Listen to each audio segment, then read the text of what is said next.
Yes, my hair is different. Yes, it looks amazing. Can we just move on?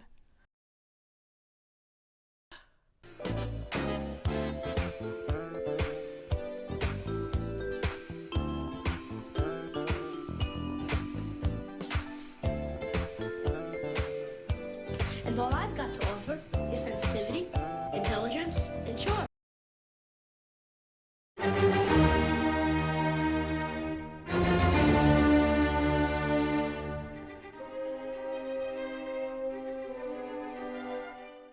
It's a beautiful July day in the quaint New England resort town of Amity Island. Despite recent anxieties surrounding the watery death of a local young woman, the town's mayor has assured residents and tourists alike that the culprit was nothing more than a tragic boating accident. Crowds flood the beach, children play in the water while their parents catch a tan. All is business as usual.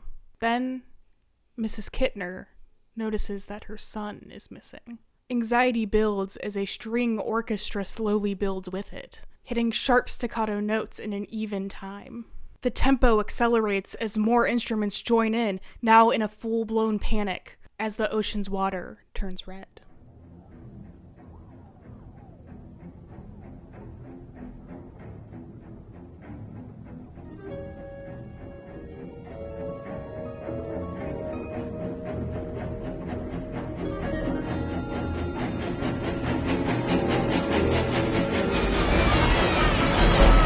Laurie Strode is walking from school to her next babysitting gig. A staple of the community, Laurie is known for being responsible and reliable.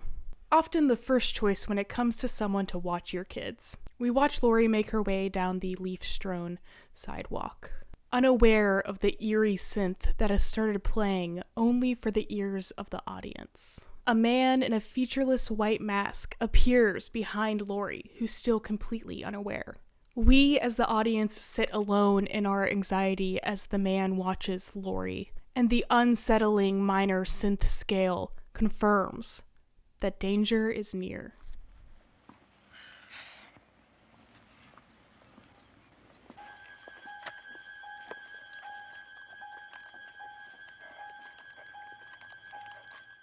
Marion Crane has committed a crime. Theft, to be specific. Subsequently, she's on the run. During her flight, she decides to take refuge at the run-down Bates Motel. The manager, a frankly quite attractive man named Norman, comes off as a bit odd but still safer than the hands of the police. After grabbing a bite to eat, checking into her room, and finding somewhere to hide the money, Marion settles in for a shower. We watch from eye level as she scrubs her hair clean. Suddenly and without warning, the shower curtain is thrown open, and a flurry of shrill violins play a strong, singular, monotone note in a frantic, even tempo, acting as an audible jump scare.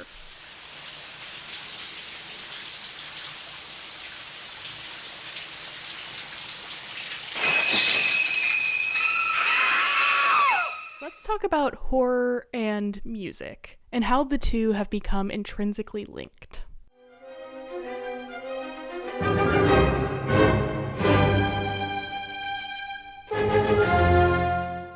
To talk about the use of music in horror films, we need to talk about film itself, from the very beginning. In the very, very, very beginning, film projected through celluloid consisted only of moving images. No sound whatsoever. This resulted in a very empty feeling when the film was shown on its own. To combat this early technological constraint, theaters were oftentimes outfitted with their very own pianos and organs, where a live musician would accompany the film to provide the emotional emphasis that the story needed to really come to life. The town where I went to college was actually home to a theater that still had its original organ, which was cool. Anyway, the very beginning, music was outside of the film, played by a live musician. Some theaters even had orchestras on retainer, but more often than not, it was an organ or a piano. The first use of music in the film itself was the silent short The Assassination of the Duke of Guise in 1908.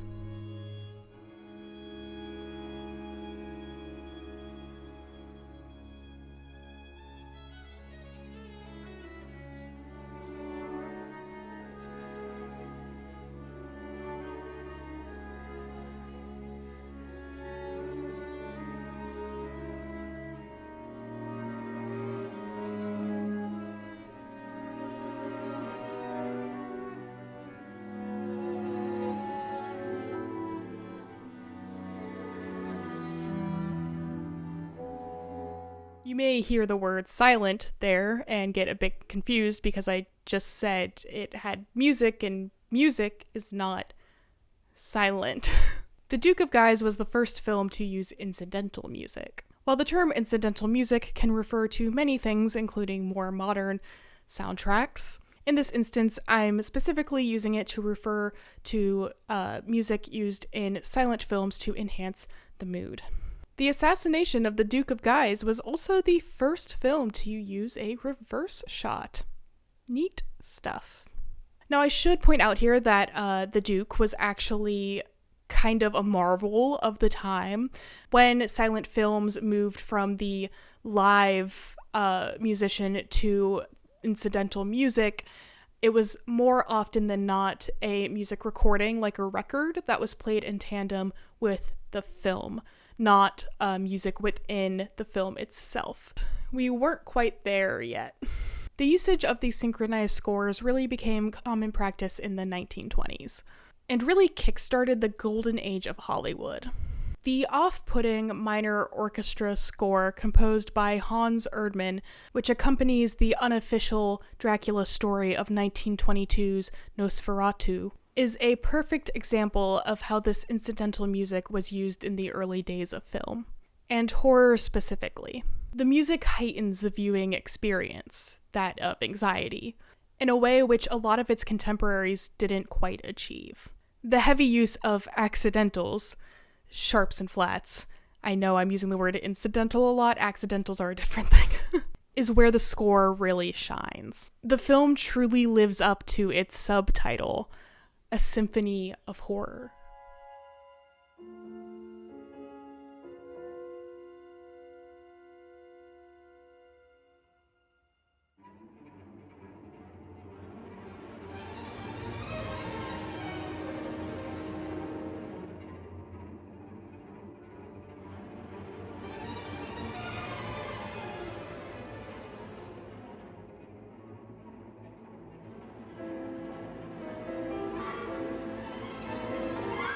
Unfortunately, today, most of the original score is lost, with the exception of a small suite, which modern composers have used to try to replicate the full original score. Or the original 1925 Phantom of the Opera, which featured a booming organ score, now sadly lost to time, and now oftentimes replaced with music that was recorded in 1929, featuring a more traditional orchestra. It became apparent very quickly that music would be particularly effective when used in a horror or suspense context. But Hollywood still had some adapting to do.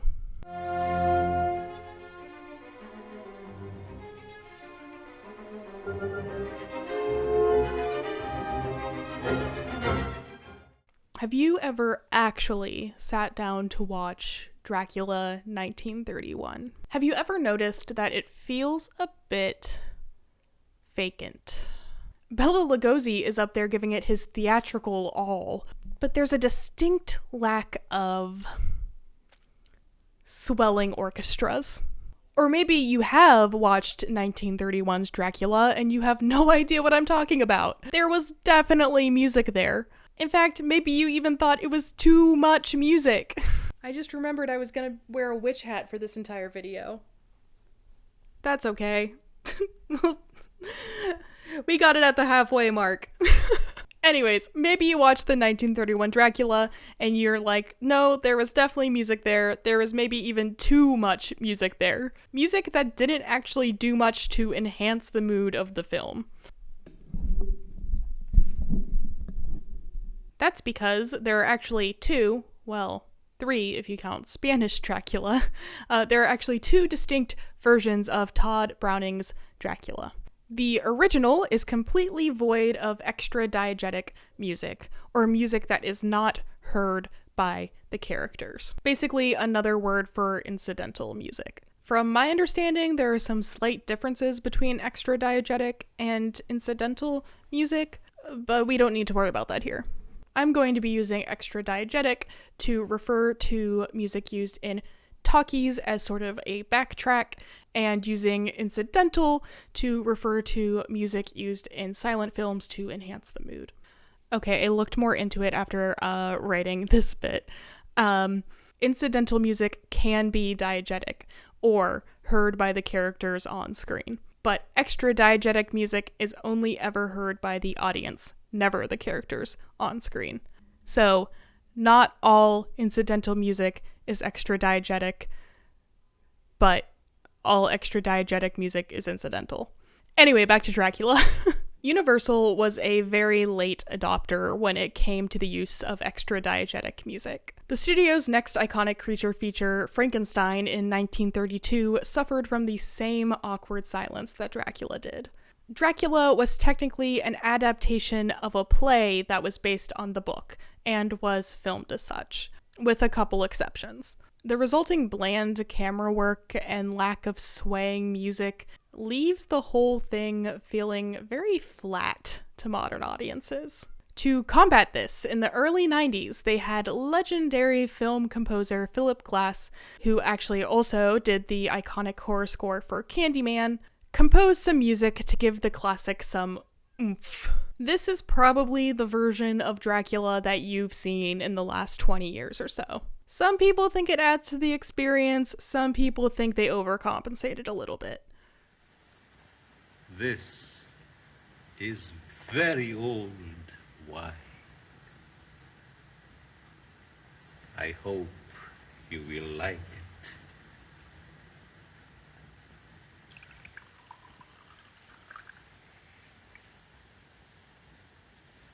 Aren't you drinking? I never drink. Why? This is very old wine. I hope you will like it.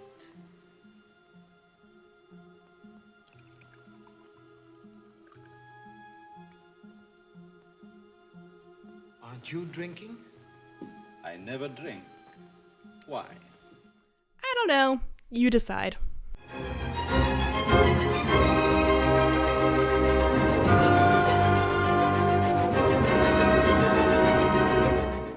As we entered the 30s, studios started to get with the program.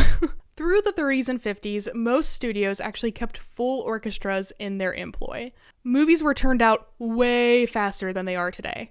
And each of these movies had to be scored and orchestras recorded at incredible speeds.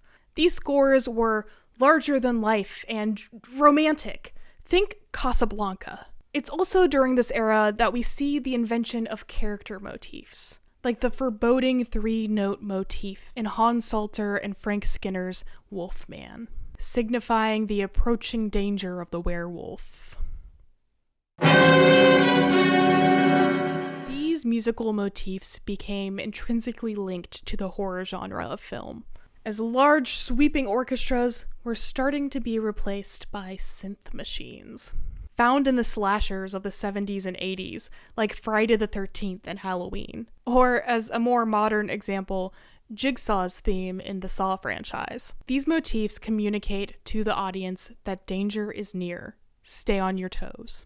Character motifs, or LeitMotifs, to use the technical term, are great suspense builders. We, the audience, hear the Jaws theme, but poor Quint has no idea that danger is lurking just below the surface.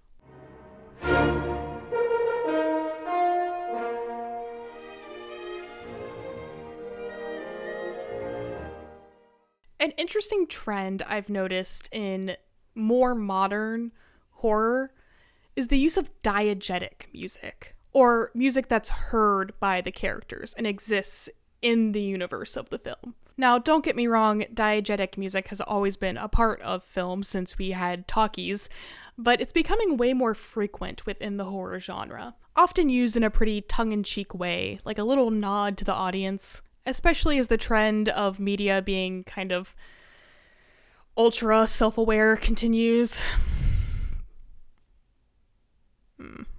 For example, the use of Tiptoe Through the Tulips in James Wan's 2010 film Insidious, used to signify the presence of the lipstick demon. That's what his name is, right?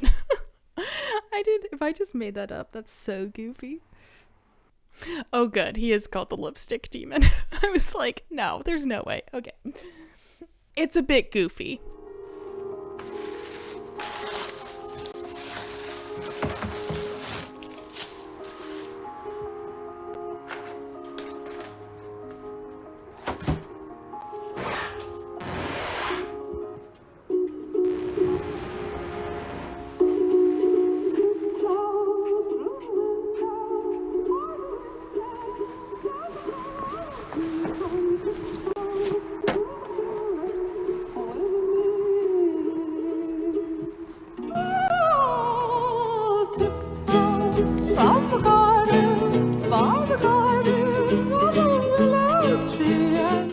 Or the music from M's record player suddenly screeching to a halt to signify the presence of Jean Jacket in Jordan Peele's Nope.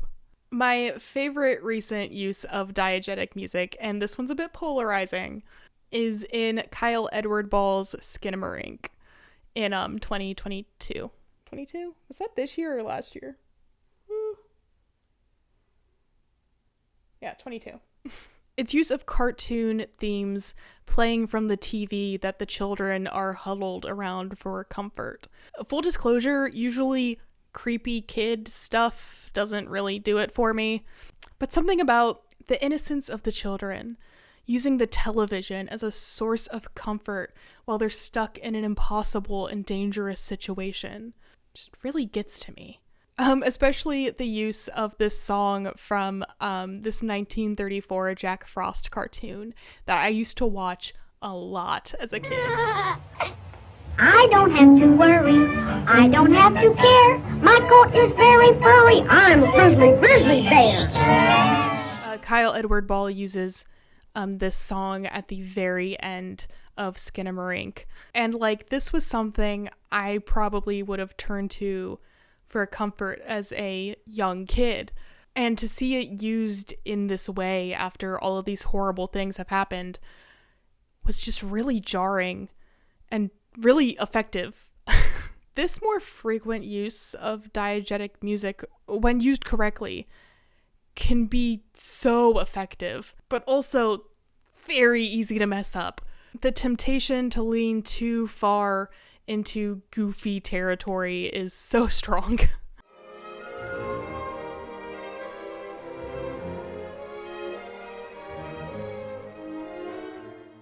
It's really interesting to see how film scoring, especially in the horror genre, has evolved in this way. Whether it be full orchestras signifying the arrival of the Wolfman, or a synth machine alerting us to the presence of Michael Myers lurking around the corner. Music has become an incredibly important part of the horror genre. From the early days of synchronized records filling the void of silent films, to the experimental use of diegetic music used in the latest A24 feature. Next time you're watching something spooky, and it's about the time to start doing that, pay special attention to what you hear. You just might notice something.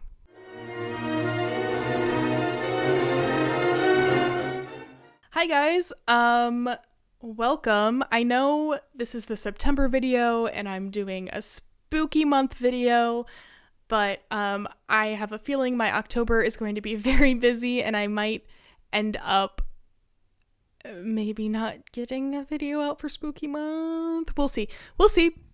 Ew. But I wanted to get this out just in case that does end up being the case. As you can probably tell, this was so much fun to research. I feel like this is one of the longest videos I've put together in a while. Like, my videos have been kind of trending a little bit shorter, and I feel like this one is kind of a break of pace from that. So I hope you enjoyed it. I had so much fun with it. I found this stuff so much interesting. I found this stuff so interesting. Words.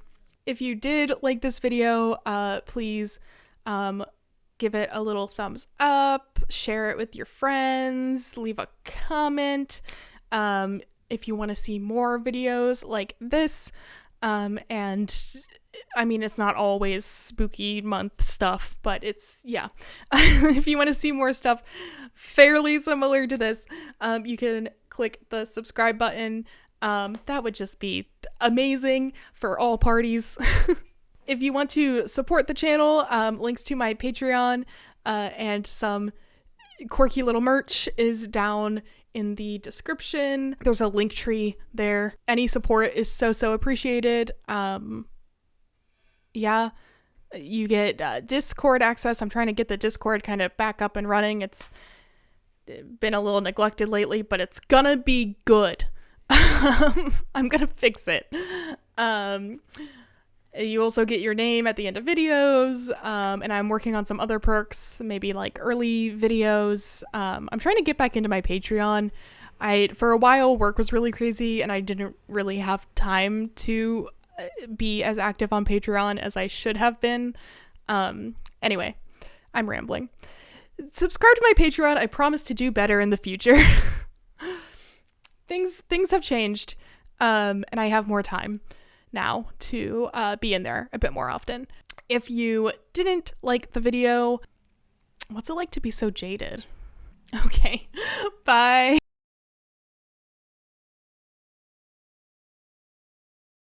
Suddenly and without warning, the curtain is...